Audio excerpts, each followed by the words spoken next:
ഞാൻ അതായിരുന്നു ഫസ്റ്റ് കണ്ട കമൻറ്റ്. പലപ്പോഴും പലരും മനസ്സിലാക്കാത്തൊരു കാര്യം എന്ന് പറയുമ്പോൾ, ഇപ്പം നമുക്ക് വളരെ വേണ്ടപ്പെട്ട ഒരാൾ ഇപ്പം മരിച്ചൊക്കെ കഴിയുമ്പം കുറച്ച് നാൾ കഴിഞ്ഞ് നമ്മൾ അതിനെക്കുറിച്ച് എന്തെങ്കിലും നമ്മുടെ ഒരു സോഷ്യൽ മീഡിയ പ്ലാറ്റ്ഫോമിൽ ഇടുമ്പം അതിൻ്റെ അർത്ഥം ഒരിക്കലും നമ്മൾ അത് വെച്ച് എന്തോ മൈലേജ് ഉണ്ടാക്കുന്നു അല്ലെങ്കിൽ അതിനെ വെച്ച് പ്രയോജനപ്പെടുത്തുന്നു എന്നൊന്നുമല്ല. ഇപ്പം ഒരുപാട് പേർക്ക് അവരുടെ സോഷ്യൽ മീഡിയ പ്ലാറ്റ്ഫോംസ് ഉണ്ട്. പണ്ട് ഇപ്പം നമുക്ക് എന്തെങ്കിലും ഒരു ഫീലിംഗ് ഉള്ളപ്പോൾ നമ്മളൊരു ഡയറി എഴുതില്ലേ, അപ്പം നമുക്കൊക്കെ നമ്മുടെ ജനറേഷനിൽ നമുക്കത് കൂടുതൽ റിലേറ്റ് ചെയ്യാൻ പറ്റും.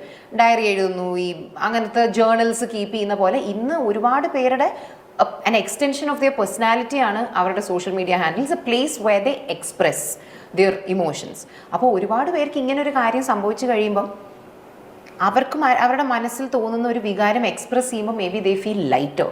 That's the whole point. അപ്പം അമ്മ അതേപോലെ എന്തോ ഓമിയുടെയും അപ്പൂപ്പൻ്റെ ഒരു വീഡിയോ പോസ്റ്റ് ചെയ്തപ്പോൾ ഏതോ ഈ പറഞ്ഞ പോലെ മറ്റേ എന്താ പറയുക ഡ്രീം ക്യാച്ചർ 1 2 3 പോലത്തെ ഒരു അക്കൗണ്ട് ആയിരുന്നു. വന്നിട്ടിങ്ങനെ ഇനിയിപ്പോൾ ഇതും വിറ്റ് കാശാക്കും എന്നങ്ങാണ്ട് പറഞ്ഞപ്പം അതിനിപ്പോൾ ഒരു മറുപടി കൊടുക്കാൻ അർഹിക്കുന്നത് കൊണ്ടൊന്നുമല്ല. പക്ഷെ ചിലപ്പോൾ നമുക്ക്, കാരണം ഞാൻ എന്നെ ഹോൾഡ് ബാക്ക് ചെയ്യാറില്ല. അതായത് ഞാനൊരു പോപ്പുലർ ആയിട്ടുള്ള ആളാണോ ഞാൻ വെറുതെ മറുപടി ഒന്നും കൊടുക്കാൻ നിൽക്കുന്നത്.